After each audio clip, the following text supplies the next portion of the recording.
Hi booktube, Aaron here, hope you're doing very well. Today I'm going to be doing the end of the year book tag. It's a book tag that was created, I believe, by Ariel Bissett quite some time ago, and it's become something of a booktube staple, a sort of perennial tag that people do towards the end of every year to sort of see how things are going, maybe what reading you'd like to do before the year ends, and maybe what you're thinking about for next year at the moment. So there are 6 prompts, and I'll dive right in. So the first prompt is, are there any books that you started this year that you need to finish? And already I'm diverging from the questions, and instead I'm going to show you 2 books that I almost certainly will not finish by the end of this year. And the first one, I expect, there's a chance I might not finish it next year either.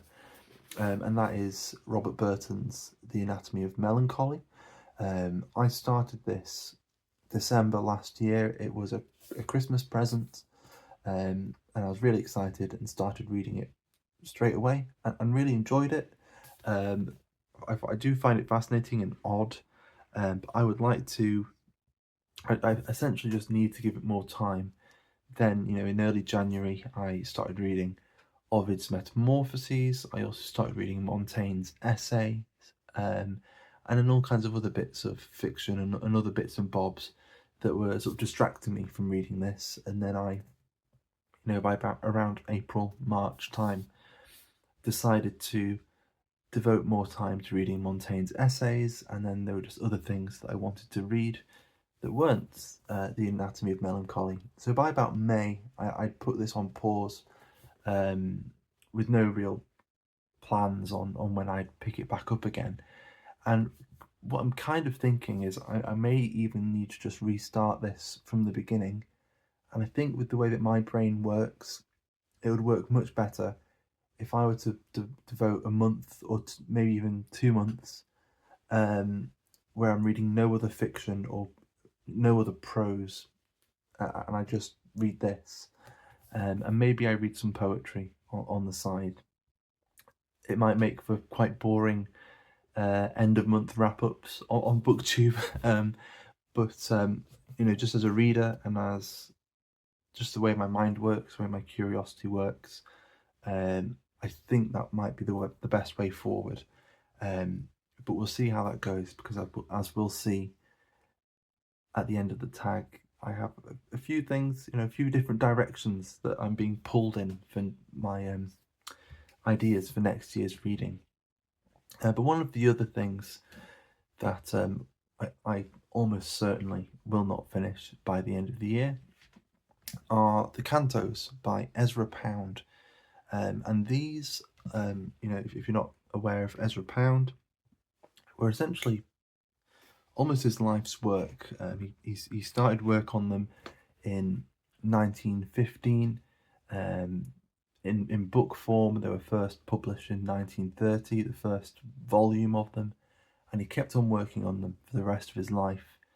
They're ambitious, it's kind of epic, taking random snippets from history and mythology, from his own experience, from politics, from just the intrigue in the business world and the banking in his own time, and then all of that reflected and refracted through history as he's sort of making sense of essentially how the world got to be how it was when he was alive in that interwar period.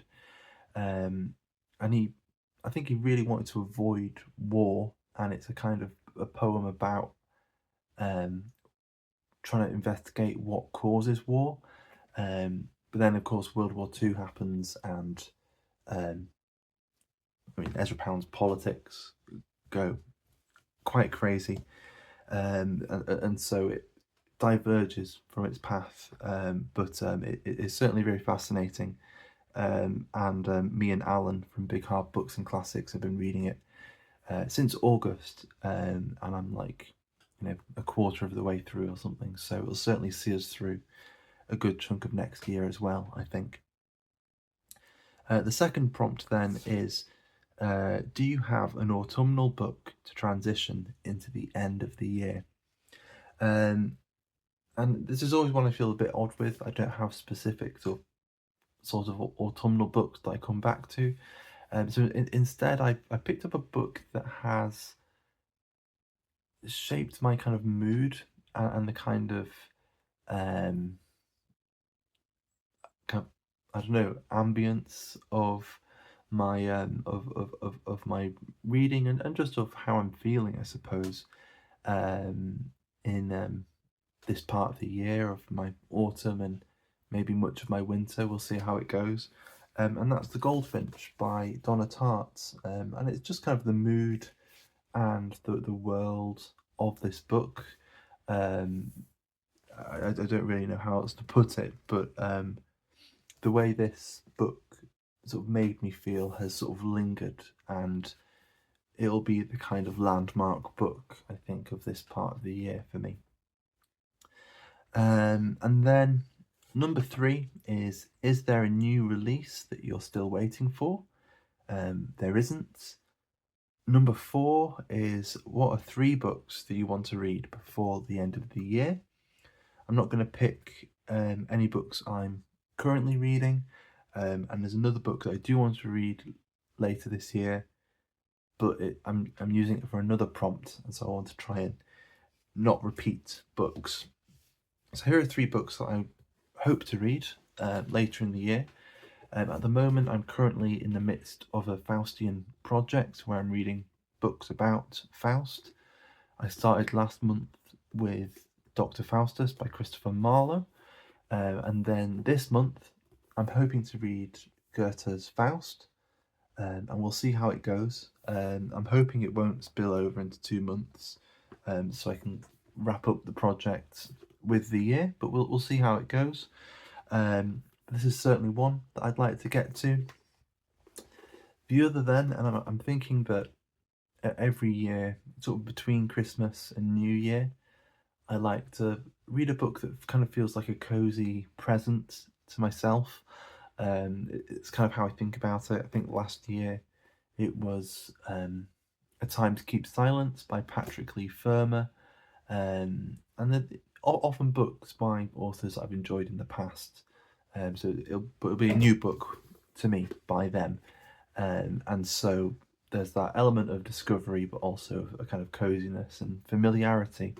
And so this year, with that, I'm hoping to read The Wild Places by Robert Macfarlane, trying to answer the question of whether there are any, truly wild places left in Britain at the moment, or when he wrote this in the, I think, 2000s.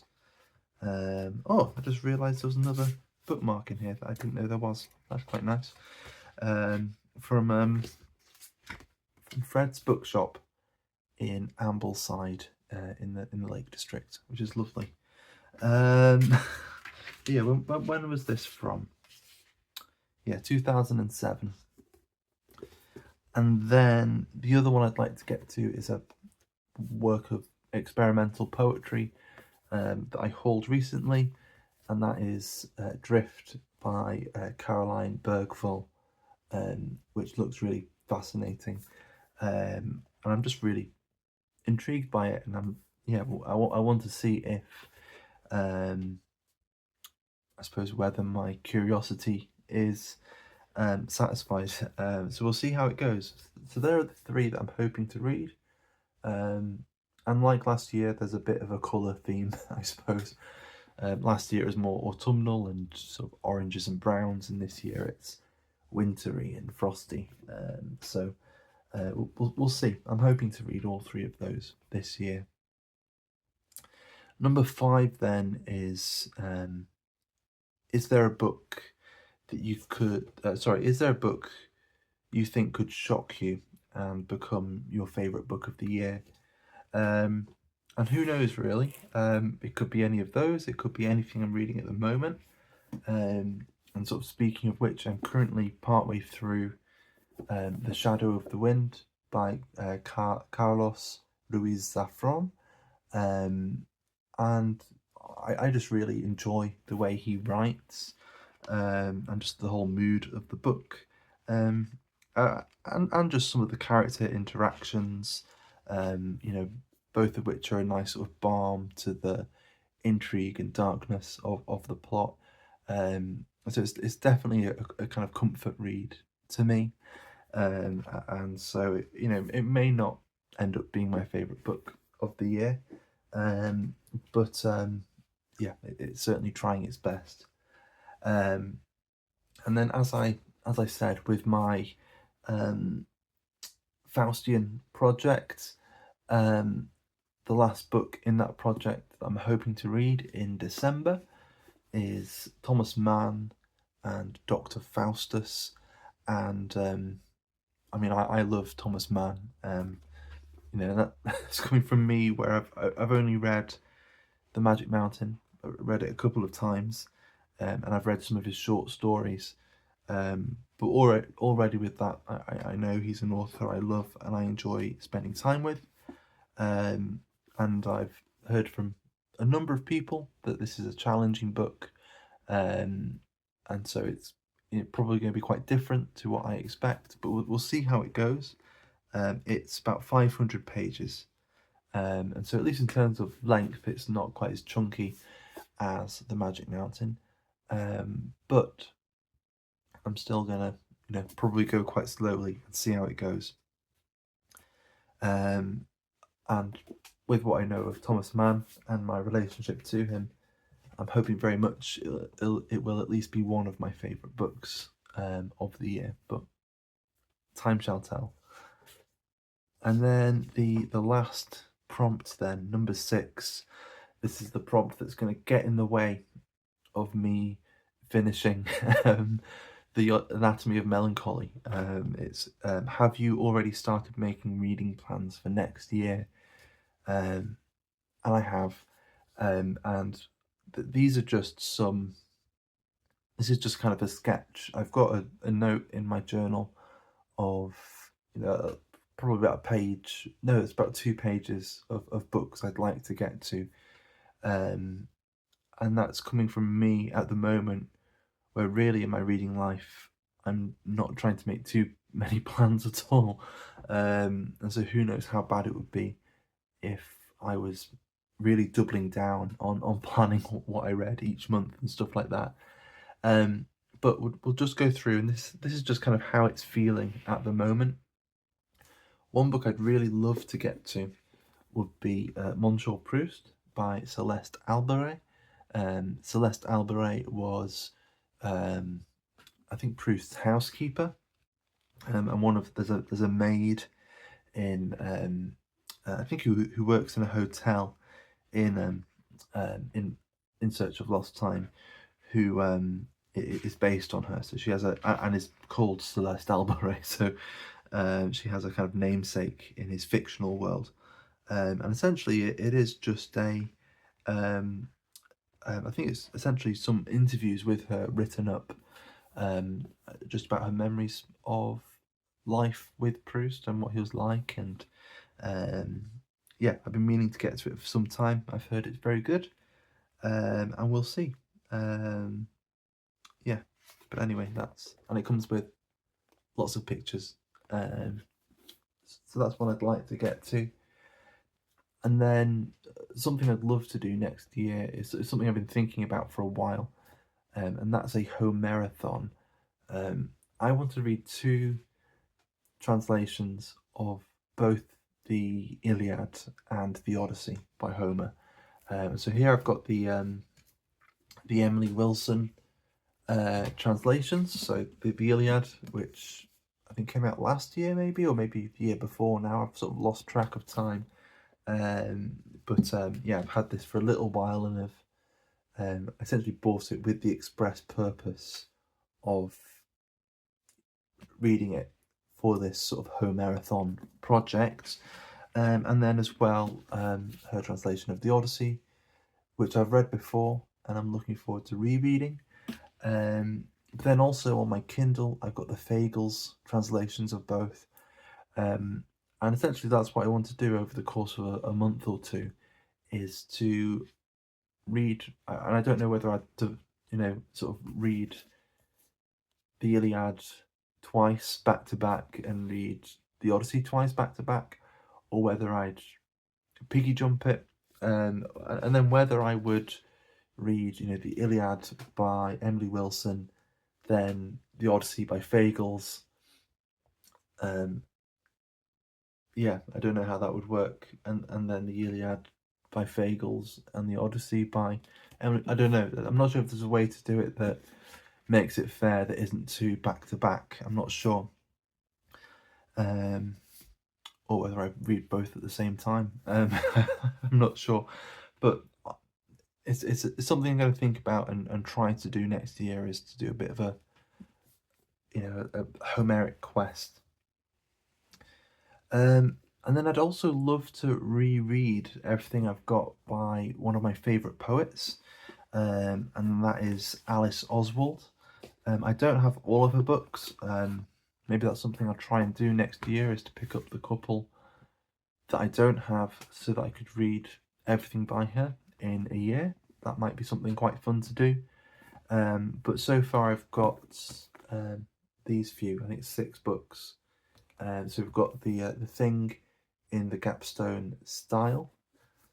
We've got Dart, which it's one of the ones that fights for the top spot for me.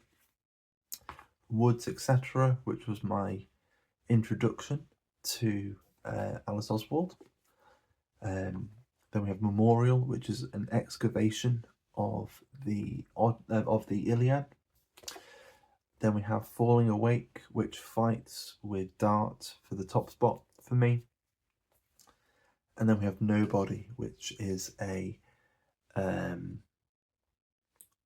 sort of meandering tributary that sort of wanders away from the Odyssey, but is kind of connected to it.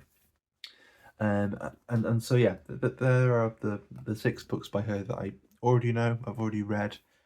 Some of which I think I've read Dart 2 or 3 times, and I've certainly dipped into the rest quite a few times. And then I quite like to read George Seferis at some point, a great Greek poet who I've been meaning to get to for some time, and I picked up this, it's his collected poems earlier this year. So we'll see if I get to them, but I'd really quite like to. And then one of the big projects for next year, maybe one that I will start, as I said, at the beginning of the year, I often start quite hubristically.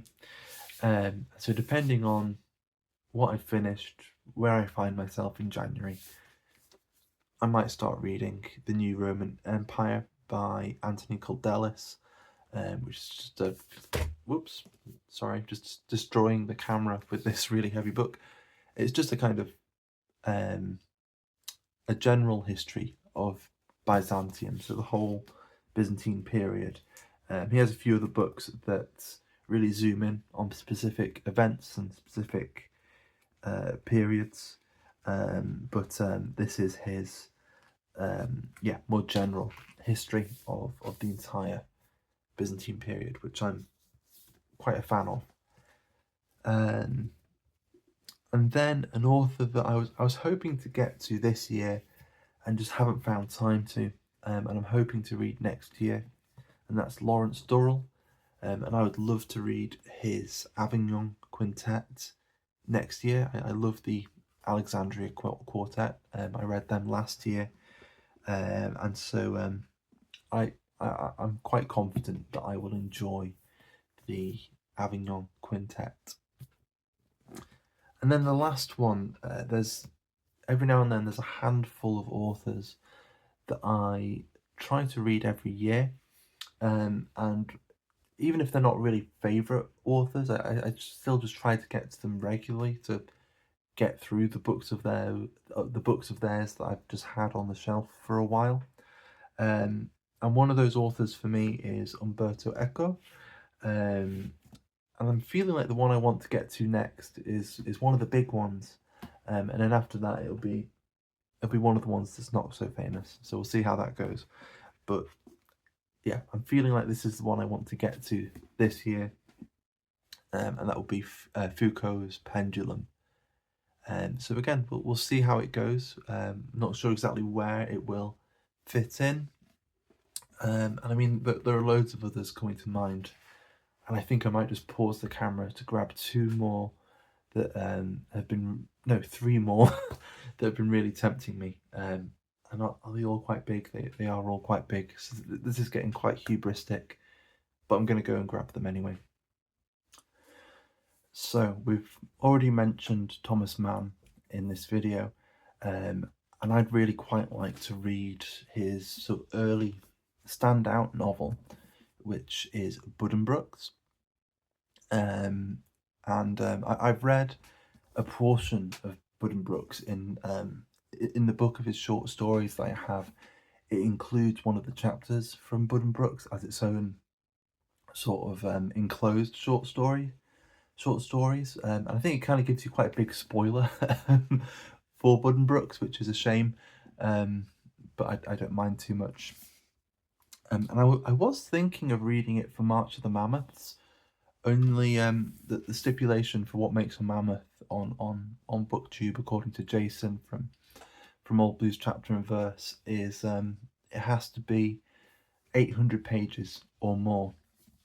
Buddenbrooks in this Everyman's Library edition is 731 pages, and so not quite a mammoth, so I'll have to read it at some other point in the year. But the next one I think could be a contender. I'm just double checking that. Oh no, this one also would not be a contender, so I'll just have to pick another really big book for March of the Mammoths. And it's again one I hauled recently, and that's Moby Dick. I would really love to read Moby Dick next year. And then finally, and again, one that doesn't quite make it, well, not at all really, it's less than 600. This is something I'd want to reread, an author I've spent some time away from, but is one of those authors that seem to have made quite a big impression on me when I first encountered them, and that's Jorge Luis Borges and his collected fictions.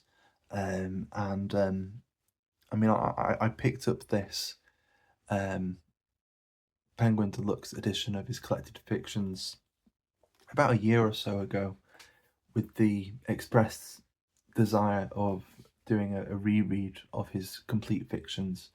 And I'm thinking at some point next year, or even I think what I'm going to do is from January, because it's sort of split up, into the sort of volumes where the stories first appeared, and so essentially just reading each section. So in January I read this first section, a universal history of iniquity. Then we read fictions, then art, then the Aleph, then the Maker, and so on and so forth. And that will see me through, I don't know, probably until August next year. And that's my plan to just read a select snippet of Borges stories each month. And maybe that might work quite well with reading The Anatomy of Melancholy. Just having the occasional Borges story to offset that massive mammoth. And maybe Burton will be my mammoth for March of the Mammoths next year. Who knows?